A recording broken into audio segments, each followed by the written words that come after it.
Welcome to Relentless Stroke Survivor Podcast, where we dive deep into the powerful journeys of stroke survivor stories, explore practical tips, and find connection and hope among caregivers and clinicians. Now, here's your host, Aaron Avila. Hi, community.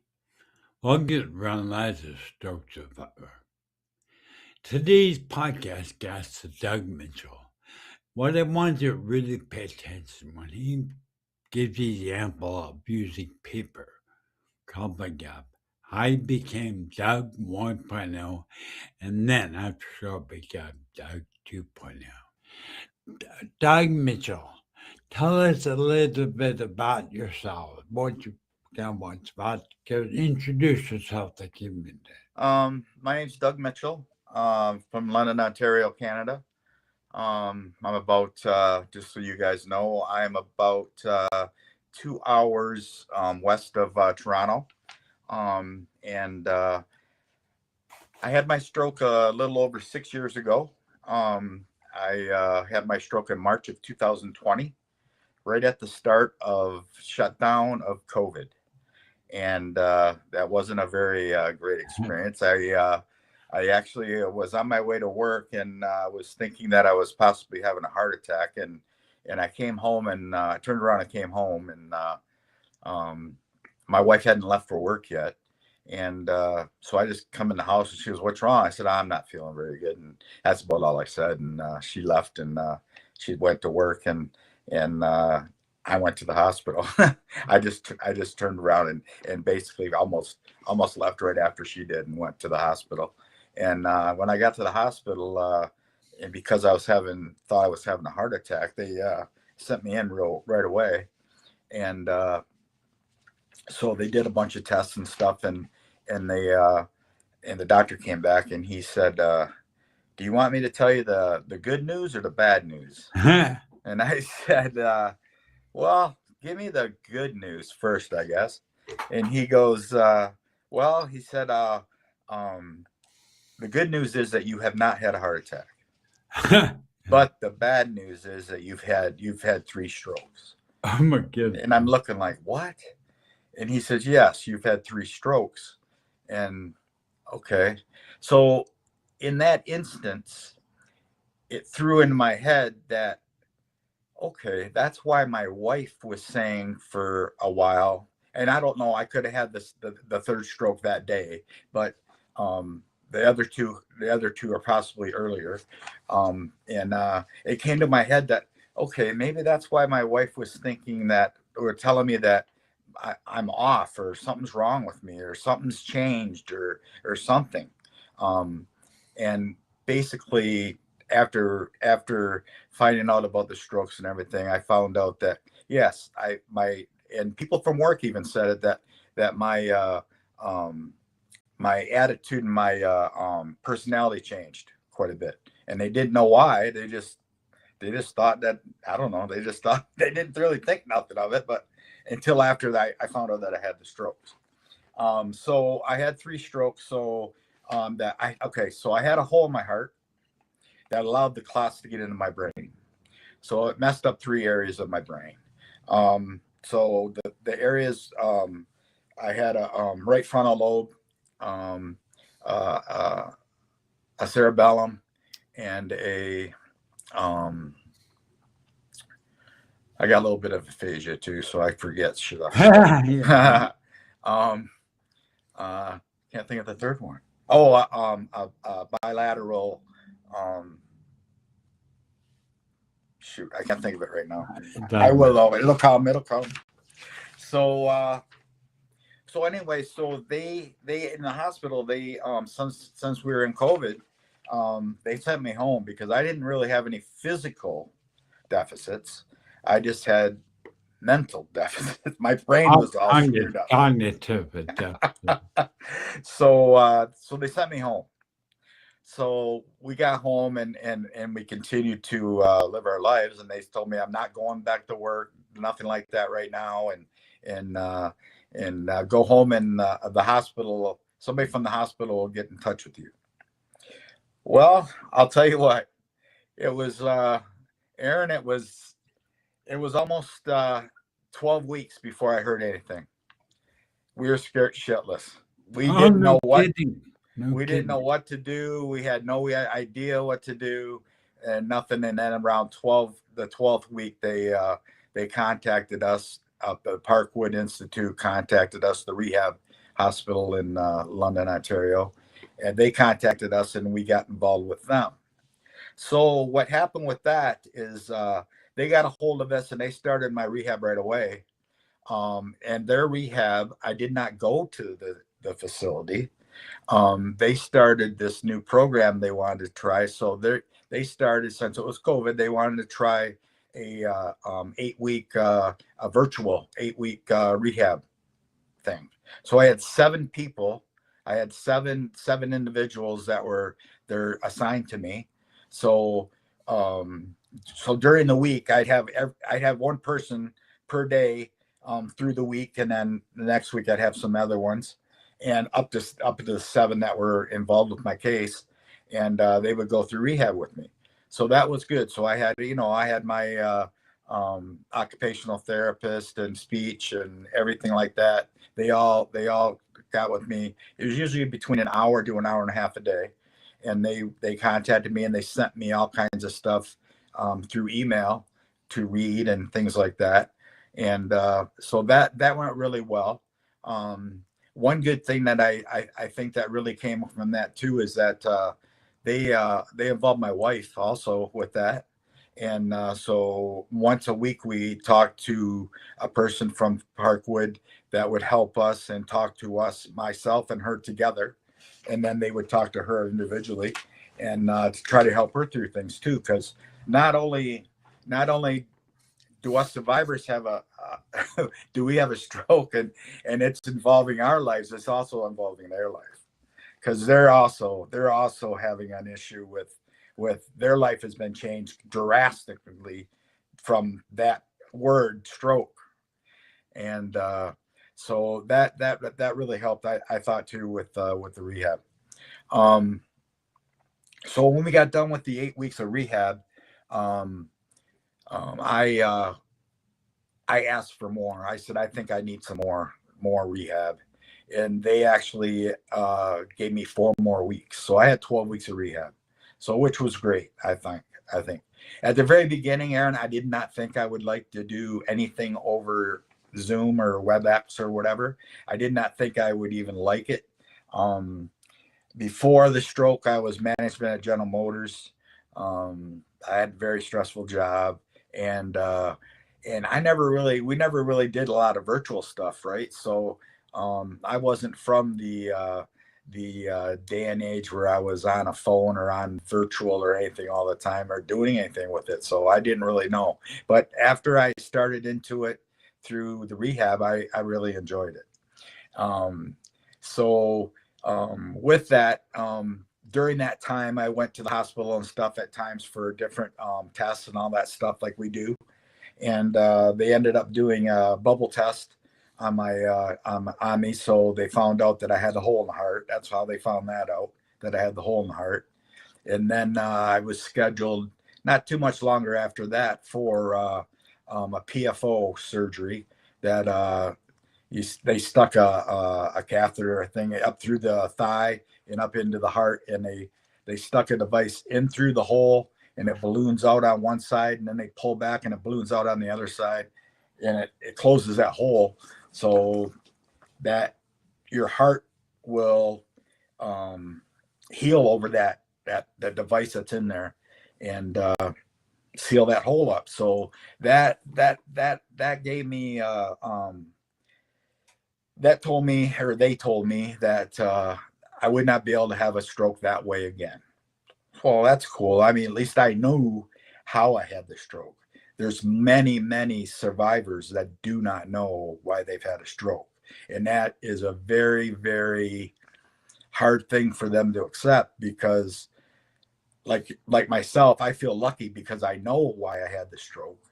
There's nothing saying that there's no other way that I can have a stroke. I can have a stroke no other way, or any other way than any other normal person can have a stroke. I just can't have one through a hole in my heart because the hole's plugged up now.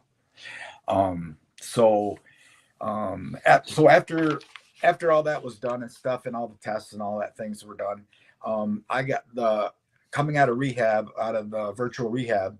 I was sent to March of Dimes. Well, not sent to March of Dimes. I was given some March of Dimes literature and some ways to get a hold of March of Dimes for some extra rehab and support.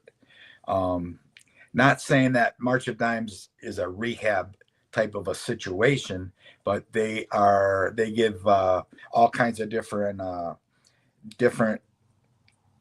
programs that you can get into that help you with stroke. So I would say, Aaron, I go through.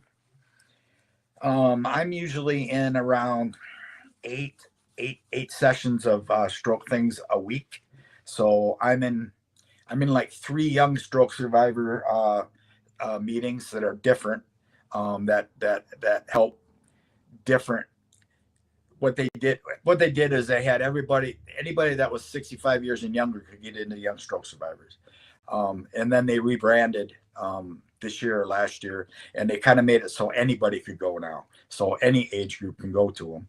So there's 3 different ones of those. I go and they're twice a month each. I have aphasia classes every week. I have I'm trying to think of some of the other stuff I do. Oh, well, I do a talk. Let me let you pause where you're thinking. Yeah, go ahead. You mentioned something earlier, because I was going to ask you, did you have any warning signs? But there are people around you that notice a personality change. Correct. Those are warning signs. You had those 3 strokes that you didn't know you had. Yeah, I didn't know. So anybody out there, if you ever notice a personality difference, listen to what Doug just said. It could be a warning sign for stroke. I was 47, Doug, when I had a stroke. I had a brain aneurysm and a stroke. But, many, many times I've heard stroke survivors say they had a hole in their heart they didn't know about. So I'm curious, you talk about not being online, not doing Zoom, but really during your stroke was when Zoom started taking hold. So you were like kind of like cutting edge of strokes of therapy online. So good for you. Yeah. Yeah. But you're one of those people that I sit there talk to. I have dyslexia, which is slurred speech. But you have aphasia, you keep saying, but I barely notice it. Yes. That's what we call, I believe what we call and what I call an invisible stroke, right? You're an invisible stroke. People don't know. I can go to the grocery store and talk to somebody and they say, well, why aren't you at work? You look like you're all right. I go, yeah, I might look like I'm all right, but go into this messed up head and tell me that you're gonna go through the day with a lot of anxiety and a lot of overstimulation and things like that you don't have right now, but I got it all the time. So it's it is an invisible stroke, and it is at times hard to live with. But we all find ways of overpowering or looking for new ways to work through problems and problem solve. Because what I found out is that for long-term disability, for us at General Motors, we at the 2-year mark, they either decide whether to send you back to work or not. And long-term disability was thinking about me going back to work. And I myself said, yes, I'm going back to work. I didn't think there was nothing really majorly wrong with me, but so my neurologist actually said, I'm going to send you for a neurological psych evaluation. And I said, okay, I don't know what the hell that is, but okay, yeah, sure, you can do that. So I went, and it was a 6-hour test And I could have broke that up into a couple days, Right. but I didn't. I said, no, I can plow through this. And I got home and I told my wife, I said, I aced that. I said, I did a great job. I'm going back to work. And she goes, what? I said, yeah, I'm going back to work. She goes, well, you don't have results yet, do you? I said, no. So about 3 weeks later, they sent results and they said, you failed miserably. Oh my God. And that shocked me, Aaron. I went, what? And they said, yes, you've lost a great part of your executive functioning. Right. So your executive functioning is very, very off. And I said, okay. So they said, okay, we're going to retire you until you're 65. So we'll pay you out. We'll pay you until you're 65. And then you retire after that. I said, okay, I guess that's what I'm doing. So that's what I'm doing now.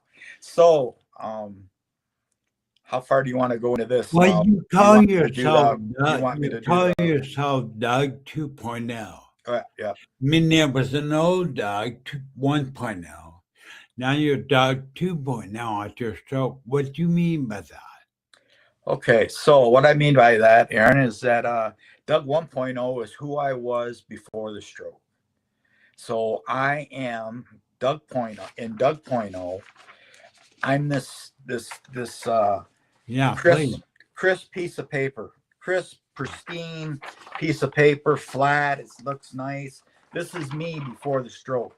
Nothing's wrong with me. I'm fine. I'm working. I'm doing everything that I think I should be doing and all that. And then all of a sudden, take you in, and everybody that's watching or whatever, take a piece of paper. This is yourself as 1.0. So Doug 1.0, Aaron 1.0 is a piece of paper. And then take that piece of paper and crumple it up into a ball. Just into a ball. And then look at it. This is what happened when I had the stroke. So this is what happened when people had their stroke. They crumpled their brain up. So one part of their brain, or three or whatever, is crumpled up. So you lost that part of your brain, right? So feel like the contours and the valleys and all that stuff in there, and that's a bad deal. So now you can take this piece of paper and try to flatten it out. Flatten it out like it was that pristine sheet of paper that you had in your hand. Try to flatten it. Try to flatten it out as best as you can. Try to get it as flat as you can. Huh. Wow. That's something. I can't get this thing flat.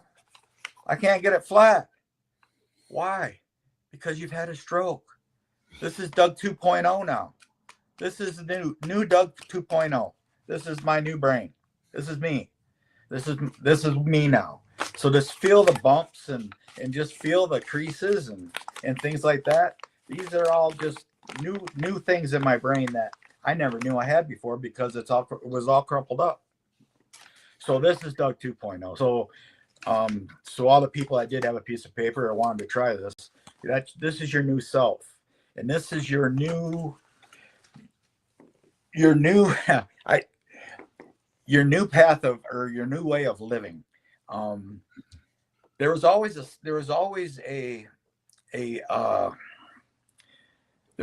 like a thing that people would say all the time is get to know the new you. And I'd say, what the hell do you mean by get to know? Right. Like, what do you mean by that? I couldn't understand that. I can understand Doug 2.0. I can understand that. I can understand the 1.0, 2.0. I can't understand get to know your new self. I don't know why, but I couldn't understand that. So in saying that I'm Doug 2.0, I was in denial that I had a stroke for about almost 3 years. Even after I heard that I lost most of my executive function, I still kind of didn't believe that. I didn't believe that really. But one thing I did was there's a stroke survivor that's out of British Columbia, and she has a She has a writing course, and it's called "With a Stroke of My." What course? What did you say? What's that? What course? It wasn't a course. It was um, it was a writing course that she started herself.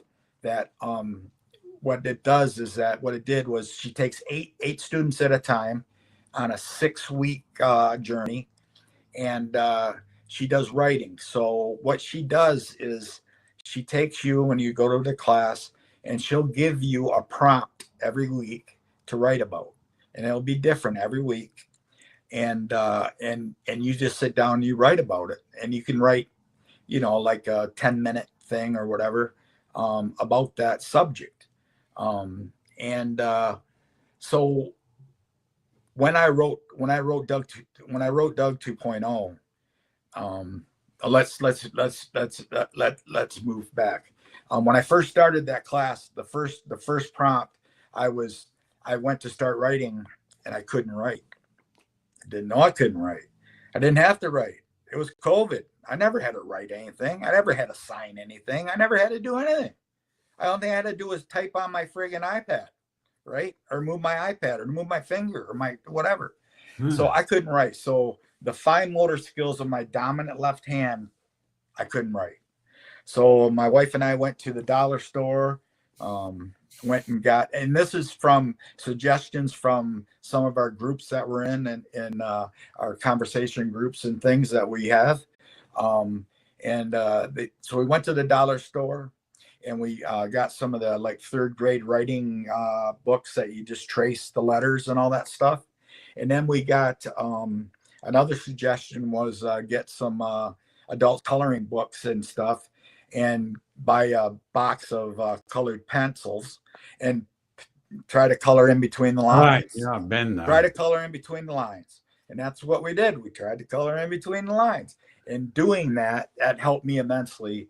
And I was able to get a lot of my writing back. So instead of writing like a doctor where you could not even read it, I could write something and then the next day look at it and not have a clue what I wrote. That's because a lot of my mind too, right? My memory was shot somewhat, and I couldn't read it. I'd show my wife, and she'd look at it, I have no idea what you're trying to write there. Like, okay, that's fine.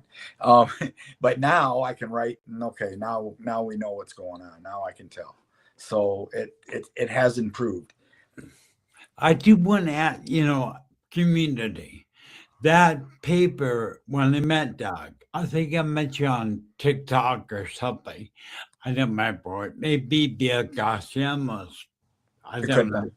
But you did that same paper analogy, and boy, that hit home for me. Because, Stroke TV Media Network, which I'm building to support our community, I'm not a big advocate of the word recovery. I don't think it ever, I think the biggest misnomer in the stroke community is the word recovery, because really you're rebuilding. You're really rebuilding Doug 2.0. You are becoming something you weren't before. And that's where the word recovery is almost like something that occurs, like you get a cut or cold or something. But really what you show the piece of paper, the crumples, the lines, the ridges, still there after the stroke. You need to rebuild it, because you're not going to go back to the way you were before. Right. You're not. But I think I don't know if you experience this, but I'm actually trying to do everything I can to rebuild myself better than I was before. Yeah. You try. Let me see. You. It's not saying in that 1.0, 2.0, it's not saying that you can't get close to where you were at 1.1, but you're never going to get there. You have a part of your brain that's damaged, and it's never going to come back, that part that's damaged. So just move on to Doug 2.0. Okay. Don't be looking back at 1.0. Yes, in recovery and in walking and doing stuff like that, if you have those kind of deficits, yes, you can get better. And you can get closer to 1.0, maybe, possibly. But I think one of the best things, Aaron, is, as I tell people, is that you have a smartphone. Everybody's got a smartphone, and everybody's smartphone videos. Take a videotape of yourself for maybe 30 seconds to a minute on one of your deficits. Let's say you have a clenched fist and you can't open your fist, right? Let's say you have a clenched fist and a frozen fist, or whatever you want to call it, and videotape yourself for 30 seconds trying to open your fist. In 3 months from now, videotape yourself again doing the same thing. Maybe you can open it up like that.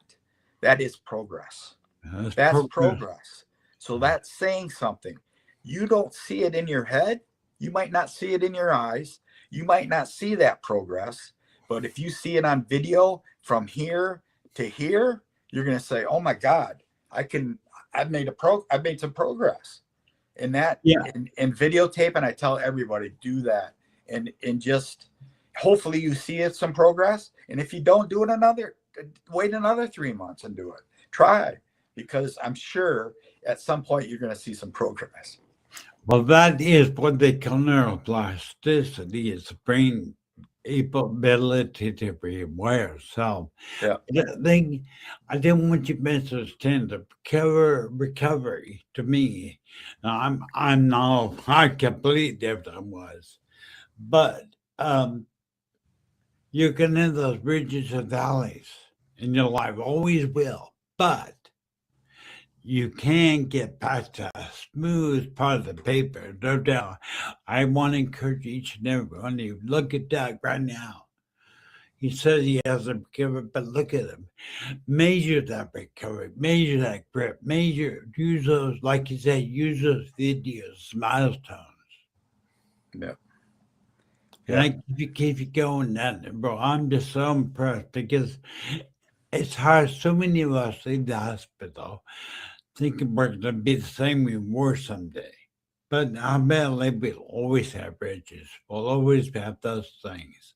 Yeah. But what advice would you give? Because we're running out of time. Because half an hour goes by so quick. What advice would you give a newer stroke survivor right now? Advice would be, for sure, to get into some kind of support group, if you can. I don't know, Aaron, I'm sorry, where are you from again? California. That's what I thought. I don't know if the U.S. has any types of those support groups. I don't know if you guys have March of Dimes in the U.S. I'm not sure, but try to get into some kind of support group that can help you just talk to other stroke survivors.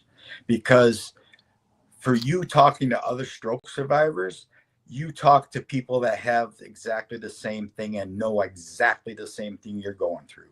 And you can sit there and talk. We have these stroke support meetings weekly that have sometimes anywhere from 40 to 60 people in them. And we break up into little breakout rooms if we have certain things we want to talk about. And then we'll break off and those people can talk in that. And just doing that, because if you're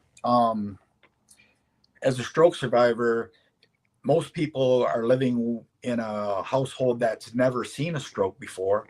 They don't know how to deal with a stroke survivor, and they don't know what you're going through. So to talk to somebody is very, very, very important.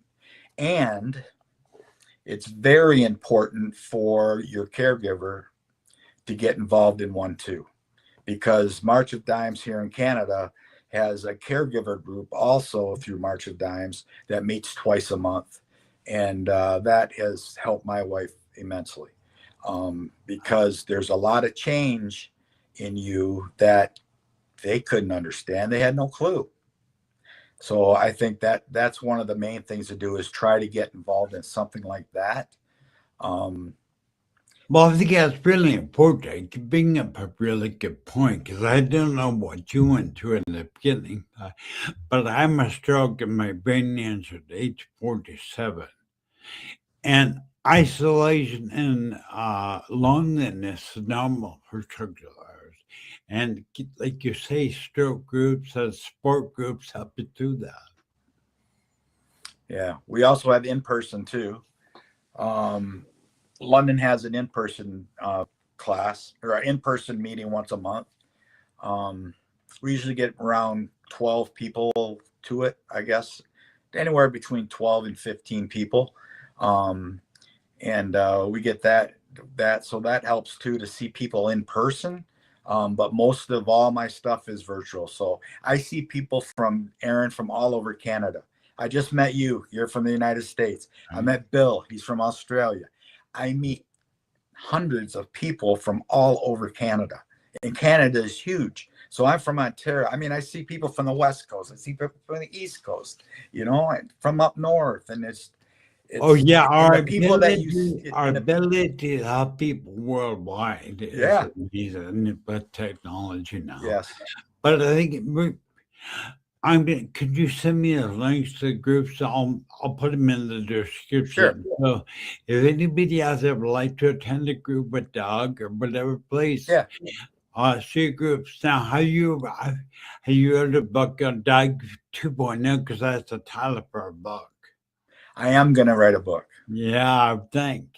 I have about 260 bullet points that I have written down that I can expand upon. So yes, I'm getting stuff ready to write a book. I want to get going by August of this year. I also want to start Embracing 2.0 support group. So this Embracing 2.0 support group will have people from all over come together, and they're either in the 1.0 or 2.0 realm and they haven't made it to the 2.0 or whatever.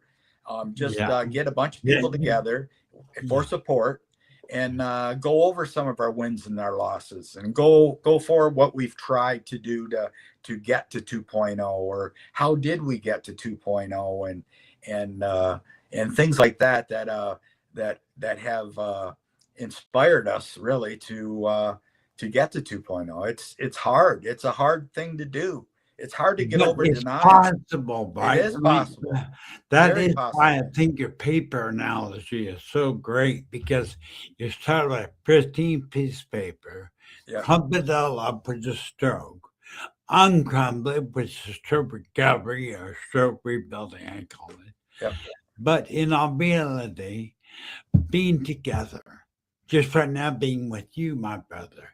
Yep. You know what it's like to be me, and probably in different ways. The great thing is, but you also bring up a really, really good point, and that's caregiver support.